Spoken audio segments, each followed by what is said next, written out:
ஒரு சாதாரண மாணவன், ஒரு சாதாரண வாழ்க்கை. ஆனால் இந்த ஒரு சிறிய செயலால் அவனுடைய வாழ்க்கை முழுவதுமாக மாறிவிட்டது. வெற்றிக்கான ரகசியம் பெரிய செயல்களில் இல்லை. ஒரே ஒரு சிறிய பழக்கம் உங்கள் வாழ்க்கையை முழுவதுமாக மாற்றிவிடும். இந்த வீடியோவை கடைசி வரை பாருங்கள். இது உங்கள் வாழ்க்கையை மாற்றும் கதை.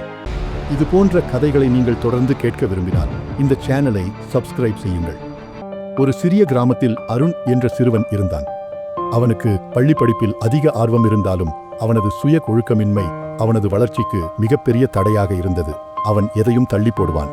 நாளைக்கு செய்யலாம் என்பதே அவனுடைய வழக்கம். ஒரு நாள் பள்ளியில் ஒரு பெரிய அறிவியல் போட்டி அறிவிக்கப்பட்டது. அது ஒரு சிறந்த வாய்ப்பு. ஆனால் அருண் தனது பழக்கத்திற்கேற்ப இன்னும் நிறைய நேரம் இருக்கிறது என்று எண்ணி தயாராகவில்லை. போட்டி வந்த நேரத்தில் மற்ற மாணவர்கள் மிகச்சிறந்த மாதிரிகள் கொண்டு வந்தனர்.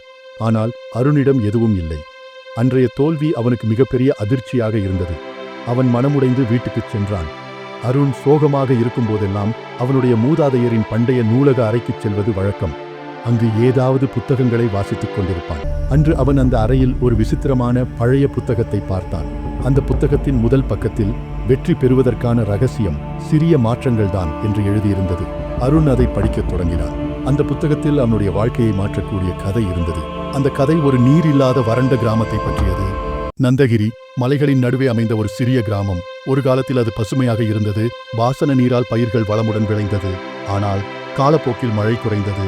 ஏரிகள் வறண்டன, கிணறுகள் நீர் இழந்தன, விவசாய நிலங்கள் வெற்று மணலாக மாறின.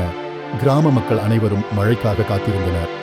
மழை வராததால் நிலம் பிளந்து கொண்டே இருந்தது. பசுமை காணாமல் போனது. வறட்சியும் தாகமும் கிராமத்தை ஆட்டிப்படைத்தது. இந்த கிராமத்தில் கேசவன் என்ற முதிய விவசாயி ஒருவர் வசித்தார். அவர் முன்னாள் பசுமையான கிராமத்தை கண்டவர். அந்த பழைய அழகை மறக்க முடியாமல் இருந்தார். மக்கள் அனைவரும் நிலத்தின் அழிவை பார்த்து சோகத்துடன் இருப்பதைக் கண்டார். ஆனால் அவர் மட்டும் ஒரு விசித்திரமான வழக்கத்தை தொடர்ந்து செய்தார். ஒவ்வொரு நாளும் அதிகாலையில் ஒரு செம்பு தண்ணீரை எடுத்துக்கொண்டு கிராமத்தின் ஒரு பக்கத்தில் உள்ள வறண்ட நிலத்திற்கு செல்வார். அங்கே சென்று தண்ணீரை மண்ணில் ஊற்றிவிட்டு திரும்புவார். இது தினமும் நடந்தது.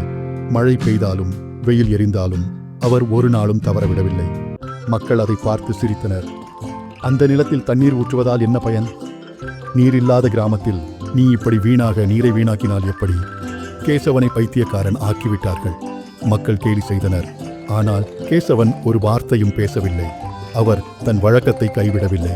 பல ஆண்டுகள் கழித்து மக்களுக்கு புரியாத ஒரு அதிசயம் நடந்தது. அந்த வறண்ட நிலத்தில் ஒரு சிறிய செடி முளைத்தது. முதலில் யாரும் கவனம் செலுத்தவில்லை. ஆனால் நாட்கள் செல்ல செல்ல அந்த செடி ஒரு சிறிய மரமாக மாறியது.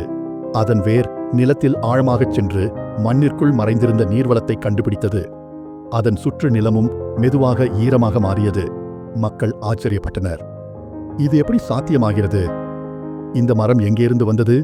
ஆனால் கேசவன் மட்டும் அதை ஆச்சரியமாக பார்க்கவில்லை. அவர் இதை எதிர்பார்த்திருந்தார். மூடப்பட்டிருந்த நிலத்தின் மண்ணுக்கு உயிர் வந்தது. கேசவன் தினமும் ஊற்றிய சிறிய அளவு தண்ணீர் அந்த இடத்தில் ஒரு பெரிய மாற்றத்தை ஏற்படுத்தியது. மரத்தின் அடியில் நீர் தேக்கம் உருவானது. அதை சுற்றிலும் பசுமையாக மாறத் தொடங்கியது. சிறிய செடிகள் முளைத்தன. புற்கள் வளர்ந்தன. படிப்படியாக அந்த நிலம் ஒரு சிறிய பூங்காவாக மாறியது. மக்கள் இதை பார்த்து திகைத்து போனார்கள். நாம் இவ்வளவு வருடங்களாக இந்த நிலத்தை வறண்டுவிட்டது என்று நினைத்தோம். ஆனால் இது மறுபடியும் உயிர் கொண்டிருக்கிறது. நிலம் மட்டுமில்லை, நந்தகிரி கிராமமே மறுபடியும் உயிர் பெற்றது. மக்கள் நடந்து சென்ற ஏரியிலிருந்து தண்ணீர் மேலே வந்தது. நிலம் மீண்டும் பசுமையாக மாறியது. பறவைகள் திரும்பின. கிராம மக்கள் மீண்டும் விவசாயம் செய்யத் தொடங்கினர். ஒரு காலத்தில் கேசவனை பார்த்து கேலி செய்த மக்கள் இப்போது அவரிடம் பேச வந்தனர். கேசவன் இப்போது மிகவும் முதுமையானவர். அவர் அதே மரத்தின் கீழ் உட்கார்ந்திருந்தார். ஒரு சிறிய குழந்தை அவரிடம் கேட்டது, தாத்தா, நீங்க ஏன் அப்போ அந்த வறண்ட நிலத்தில் தினமும் தண்ணீர் ஊற்றினீங்க? கேசவன் சிறிது சிரித்து மெதுவாக பதிலளித்தார். ஒரு சிறிய நற்செயல் நம்பிக்கையோடு செய்தால் உலகையே மாற்றிவிடும். கேசவனின் அழியாத நம்பிக்கை கிராமத்தையே மறுபடியும் உயிர்ப்பிக்க செய்தது. மக்கள் தனது குழந்தைகளுக்கு இந்த கதையை சொல்லத் தொடங்கினர். ஒரு மனிதனின் விடாமுயற்சி ஒரு கிராமத்தின் எதிர்காலத்தையே மாற்றி அமைத்தது. இந்த கதையை படித்த பிறகு அருண் தனது பழக்கத்தை மாற்றிக்கொண்டான்.